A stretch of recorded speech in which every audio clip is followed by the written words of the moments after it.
NASA is launching highly resilient alien bacteria into the stratosphere for the total solar eclipse that divides the nation along the 33rd degree parallel. This is not an exaggeration. This bacteria was discovered several decades ago, and it has been classified as a completely new species. I'm not even going to attempt to pronounce the name of it. I will show it to you here at theverge.com. The bacteria that will fly to the edge of space is a particular strain called, I'm not even going to say it. You can see it right there. It's highlighted. It was first isolated from soil outside a spacecraft assembly facility at the Kennedy Space Center in Florida in 1973. These bacteria form shields of spores that allow them to survive even when conditions turn deadly. It takes about 140 hours at 257 degrees Fahrenheit to kill 90% of these bacteria. This is from an astrobiologist. Now, what's interesting about this is they're launching this all across the 33rd degree parallel. There's over 50 balloons that are involved in this experiment, and they put this bacteria on what looks like dog tags. You can see right here. It's a small metal card called a coupon that's transporting this bacteria. Somebody left a comment on the Leak Project channel, or the youtube.com/clandestine time lord. That's our YouTube channel for Leak Project. They said, what if they're doing something to cause a pandemic? Think about all the people that are going to be watching the solar eclipse from around the world.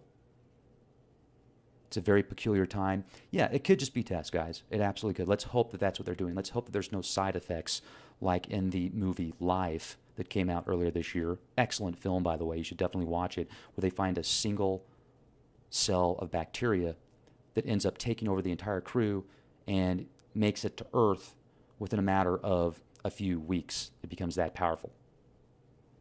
Now, this is the actual bacteria that they are sending into space. Some of this stuff is even patented. It's very bizarre. It looks kind of like what was on the film a little bit. Here is the, okay, so the 29 teams that are participating each have their own bit of the same bacteria they will be attaching to their payloads, and the NASA Ames team will examine the bacteria after the launches have been retrieved. So what if this activates the bacteria and turns it into a deadly bacteria? A full-on pandemic that wipes out a huge swath of the population. I mean, do they really know what they're doing by launching this stuff into the atmosphere? Could that not mutate and then become highly toxic and highly contagious? And it's across the entire country with people from around the world here right now. Is this an induced pandemic?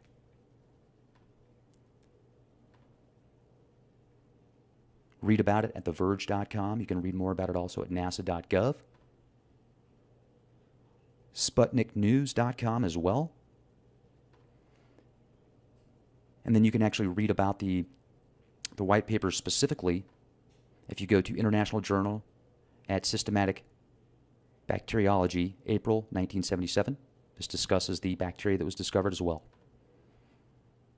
What are your thoughts on this, you guys? Is this just another day of NASA's paradise?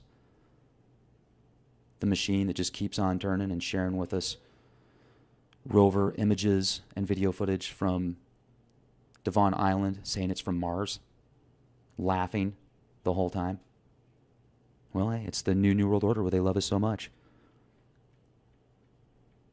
I'm on my way to the eclipse here shortly.